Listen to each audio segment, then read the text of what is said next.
Okay, so when I was at school, there was like those girls whose kind of like sole ambition was, I'm going to marry a rich man. There was quite a lot of them, and that, to be fair, quite a few of them did. And I think there's quite a lot of these rich men who want a sort of young, beautiful wife. Do you think these kind of couples live by a whole separate kind of, their rules are separate from the rest of us? I guess if they both have the same goal and they both want the same things and then that doesn't change, technically they could have a successful relationship like that. Each their own, I suppose. But do you think there's sort of like things like behaviour? Do you think that you have to make certain allowances when you're in those kind of couples? Do you think people who are, they know what they're letting themselves in for in a way, do you think? I think so, yeah. I think if that's what they signed up for, if you marry someone for their money and then you can't really complain that they don't love you, you know, it's like, well, I didn't really sign up for the love, I signed up for the money. You can't really win, you can't have it all, you know. And do you think that is there more, what's attractive about these kind of men, these big city boys? What is it that people like about them other than the money? I don't know, because I'm not really attracted to that, but I don't know, maybe it's just a comfortable lifestyle, security, the financial, you know, the security having financial means brings. I guess that would make a pretty comfortable lifestyle. Yeah. I'm the same. I don't see it myself. I don't really see it, but don't see it. Now, but you do get to be the wife of Leonardo DiCaprio. Does this now mean that every other man on the planet's kind of paled into insignificance? You're like, no, I've had that. No, nah, not so much.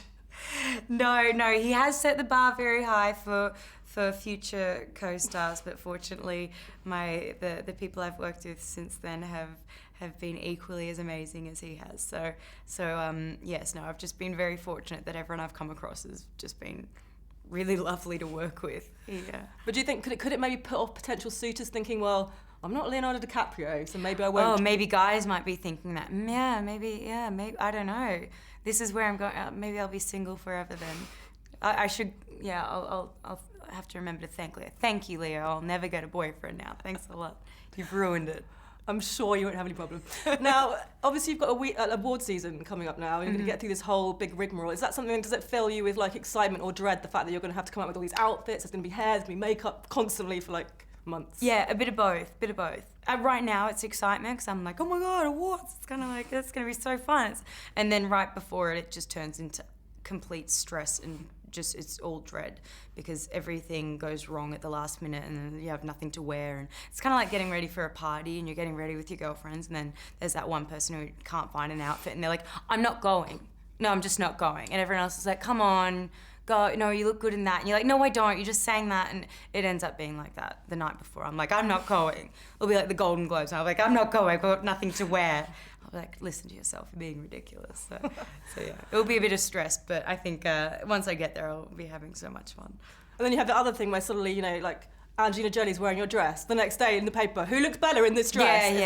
Yeah. Oh, there's all those things too. I didn't even think about. Thank you for the edit. Yeah, I won't sleep tonight. I'm good. Yeah. Sorry. Now, what is the most extravagant purchase you've ever made? I really am not that extravagant with my purchases. Oh God, what's my most extravagant purchase?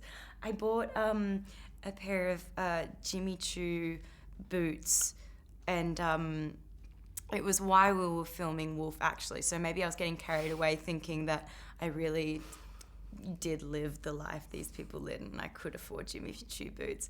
They weren't actually that expensive, but they were the most expensive thing I had bought, and I've worn them to death, so they were a great investment. They're black and they're warm and they're comfortable. I wear them on the plane, I wear them out, I wear them during the day. They've been brilliant so far. Yeah, I'm really happy with that purchase. It's a cost per wear thing. I mean, it's not expensive when you work it out. When I work it out for how many times I've worn it, it's definitely been a worthwhile investment. Yeah. What about bad investment? What's your sort of worst investment? Oh gosh. Ooh, I don't know. There's been quite a few silly things I've bought that I've just never worn. I end up giving it away because I'm like, why did I buy that? I thought it was cool, but it's not. Nothing comes to mind straight away, but I'm sure my friends are running around wearing something that I've obviously bought and never worn. We all do that. We see them in the wardrobe with the tag still on thinking... Yeah, there's quite a few things with tags still. Yeah, that's really bad. Yeah. Now, finally, this is a bit random, but we're getting almost into February, Valentine's Day, bear with me. It is. I didn't even think of that. Yes. Now, as a teenager, were you like... Was Valentine's Day a good thing for you, bad thing for you? Can you sort of remember, have you got good memories of Valentine's Day as a youngster? I've had a couple of good Valentine's Days when I had a boyfriend, and then a couple nothing really stands out. I haven't had anything any terribly traumatic Valentine's Day or any terribly romantic ones for that matter either.